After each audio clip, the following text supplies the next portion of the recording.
जय हिंद दोस्तों। आज हम लोग अलंकार का दूसरा पार्ट पढ़ेंगे जिसको हम कहते हैं अर्थालंकार। अर्थालंकार के दो भेद तो 100 से अधिक होते हैं, 100 तक होते हैं, लेकिन हम मुख्य मुख्य ये 6 पढ़ेंगे क्योंकि परीक्षाओं में ज्यादातर इन्हीं के अंतर्गत पूछता है।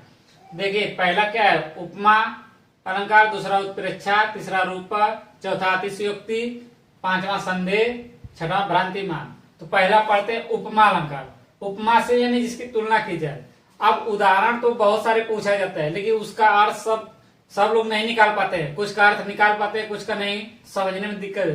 तो आपको कुछ नहीं करना है, न अर्थ निकालना है न कुछ। जो उदाहरण दिया उसमें बस ये देखिए कि तुलना, जैसे या जैसा, सा, सी, तुल्य, सम, ज्यों, सरिस, इस प्रकार उदाहरण में जो दिखाई दे वहां उपमा अलंकार होता है। जहां भी दिखाई दे बस ये इतने शब्द में से कहीं भी, तो आप उसका अर्थ ना निकालिए, आप सीधे उपमा अलंकार पर ट्रिक करिए, आपका सही होगा। जैसे उदाहरण में देख लीजिए, नीलिमा चंद्रमा जैसी सुंदर है।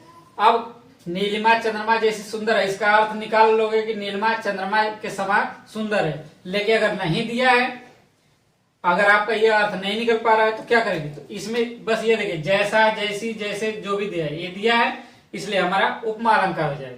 दूसरा में देखिए, मखमल के झूल पड़े हाथी सा टीला, इसका अर्थ काफी लोग नहीं निकाल पाएंगे। निकालने को सभी निकालेंगे लेकिन कुछ लोग नहीं निकाल पाएंगे, तो इसलिए आप ये ना देखिए कि इसका हमें अर्थ निकालना। अर्थ निकालने में समय मत व्यतीत करिए क्योंकि कंपटीशन वाले परीक्षाओं में बहुत कम समय दिया होता है हल करने के लिए। तो आप देखिए बस इतना कई बार पढ़ लीजिए, आपको दिमाग में बैठा लीजिए कि उपमा अलंकार है तो इस शब्द को हम खोजिए। तो मखमल के झूल पड़े हाथी सा टीला, सासी है, देखिए ये सा दिया है, आपका क्या हो जाएगा, उपमा अलंकार हो जाएगा। इस तरह का शब्द खोजकर आप उदाहरण में तुरंत मार के निकल जाएगा सेकंडों में। आपको उस पे अर्थ निकाल के आपको उसमें महारत हासिल नहीं करनी है, आपको परीक्षाओं में अच्छे नंबर पाना है और आपको परीक्षा पास करनी है। तो इसलिए आइए हम लोग उत्प्रेक्षा अलंकार देखते हैं। उत्प्रेक्षा अलंकार, उत्प्रेक्षा अलंकार में आपको परिभाषाएं देखने की जरूरत नहीं है, आप बस इसमें इस शब्दों का ध्यान दीजिए। मनो, मानो, जानो, जनु, मनु, मनहु, जनहु आदि शब्द का जहां प्रयोग होता है वहां उत्प्रेक्षा अलंकार होता है। आप उदाहरण में बस इन शब्दों में से किसी एक शब्द को ढूंढिए, आप बस मिल जाए तो आप उत्प्रेक्षा अलंकार लगा दीजिए। और प्रत्येक उत्प्रेक्षा अलंकार में इसमें से एक शब्द जरूर मिलेगा।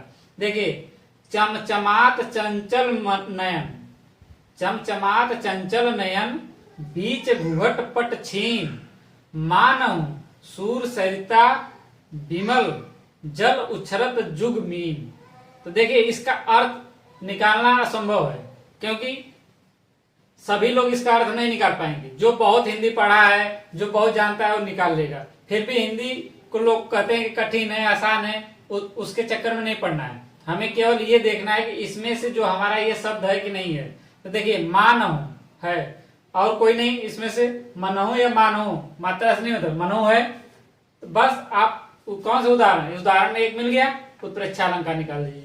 अगला देखिए उदाहरण, सोहत ओढ़े पीत पट, श्याम सलोने गार, मन हो नील मणि शैल पर, आतप परिम प्रभात। अब देखिए इसमें से कोई शब्द है, देखिए मनहु है, इसलिए हमारा उत्प्रेक्षा अलंकार हो जाएगा।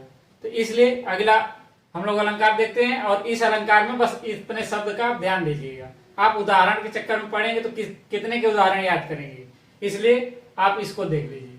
ठीक है, अगला देखते हैं अलंकार। देखिए रूपक अलंकार, तीसरा है रूपक अलंकार। इसमें गुण समानता से तुलना की, जो गुण होता है गुण की समानता की जाती है। यहां लिख दीजिए, गुण की समानता से तुलना की जाएगी, लेकिन उपमा और उत्प्रेक्षा जैसे तुलनात्मक शब्द दिखाई नहीं देंगे।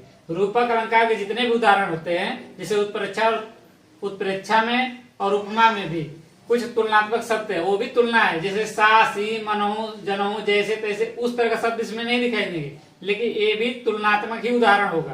तो उस तरह का शब्द न दिखाई दे और उदाहरण पढ़कर लगे कि तुलना है और ज्यादातर गुणों की समानता की जाती है, तो उसमें क्या हो जाएगा, रूपक अलंकार हो जाएगा।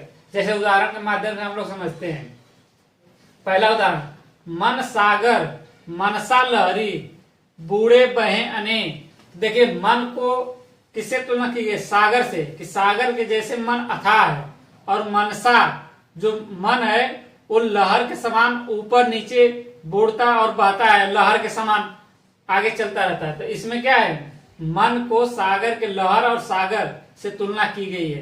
तो इसलिए तुलना तो ये भी की गई, लेकिन सा सी मनोजनो जैसे शब्द इसमें नहीं है। तो ये क्या है? रूपक अलंकार है, ये भी तुलना है। देखिए दूसरा उदाहरण समझते हैं।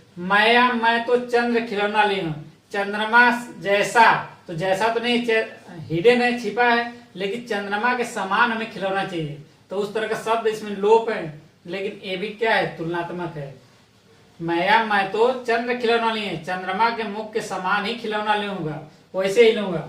तीसरा देखिए, चरण कमल बंधो हरिराई, हरि के चरण की, चरण है उसको कमल के समान तुलना की गई है।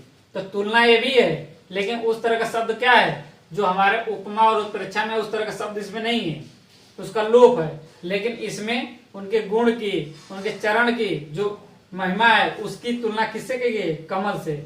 इसमें चंद्रमा के समान खिलौना लिए, उसके गुणों के या उस तरह के चेहरे जैसे, उसकी विशेषता से, उस तरह मन सागर, मन के जो लहर है वो सागर से तुलना। तो इस तरह तुलनात्मक जो है रूपक अलंकार हो जाएगा जहां भी दिखाई दे, बशर्ते आप उपमा और उत्प्रेक्षा जैसे शब्द उसमें ना हो। अगर उसमें जैसे शब्द होंगे तो उसमें से किसी एक हो जाएगा। उपमा जैसे रहेगा तो उपमा हो जाएगा, उत्प्रेक्षा उत्प्रेक्षा। अगर वो ना दिखाई दें, कोई भी उदाहरण है, उसका अर्थ आए न आए, तो आपको अगर पढ़ने से लगे कि ये किसी से तुलना की जा रही है, शब्द नहीं है, तो रूपक अलंकार हो जाए। आइए अगला देखते हैं, चौथा अलंकार, अतिशयोक्ति अलंकार। देखिए उदाहरण पढ़ने पर असंभव लगे वहां यह अलंकार होता है। जहां भी कोई भी उदाहरण होगा अतिशयोक्ति का, जिसमें अतिशयोक्ति अलंकार होगा, उस उदाहरण को पढ़ने पर आपको असंभव लगेगा, वहां अतिशयोक्ति अलंकार होगा। जैसे उदाहरण देखिए, भूप सहस 10 एक ही 12 लगे उठावन टरत नटारा।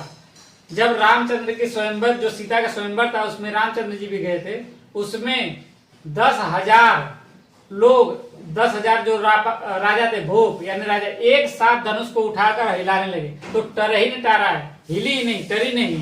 तो यहाँ बढ़ा चढ़ाकर कहा गया कि 10,000 राजा एक साथ उठाए धनुष को, नहीं हिली, नहीं टरा, और रामचंद्र जी एक बार उठाकर तोड़ दी। तो यहाँ बढ़ा चढ़ा की बात कही गई है, इसलिए यहाँ पे अतिशयोक्ति है। अति, अति माने अधिक, अतिशयोक्ति उदाहरण हो गया। उसे देखिए संदेह अलंकार, पांचवा संदेह अलंकार, जहां उदाहरण पढ़कर संदेह उत्पन्न हो जाए।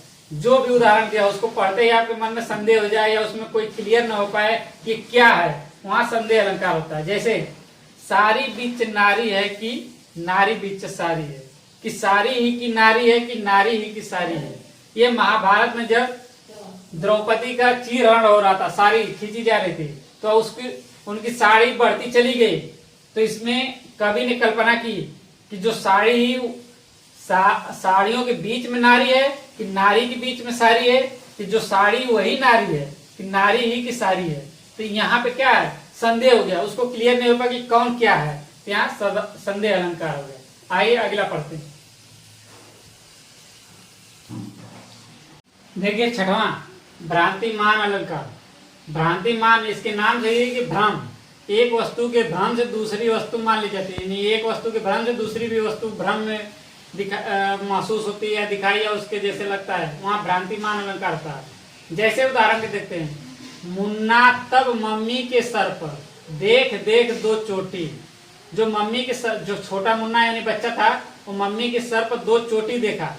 अब भाग उठा भय मानकर, वो डर कर मारे भाग गया कि सर पर सापिन लौटी, कि 2 सापिन लौट रही है, 2 चोटियों को सापिन समझ के भ्रम से भाग गया। उसी तरह देखिए एक और उदाहरण होता है, बिल विचार कर नाग शून्य में घुसने लगा विषैला सांप, काला ईंट समझकर हाथी उठा ले आया। सांप के भ्रम से, इस उदाहरण में क्या होता है कि सांप अपने भ्रम से सूंड को बिल समझकर घुसने लगा, और हाथी ये समझा कि ये गन्ना है, ऊख है, वो अपने आप उठा ले, यानी वो घुस रहा है, ये स्वयं उठा ले। तो इस तरह का उदाहरण भ्रांतिमान अलंकार होता है। अगर आपको ये वीडियो पसंद आती है तब लाइक और सब्सक्राइब जरूर करें और अपने दोस्तों में शेयर करें। धन्यवाद।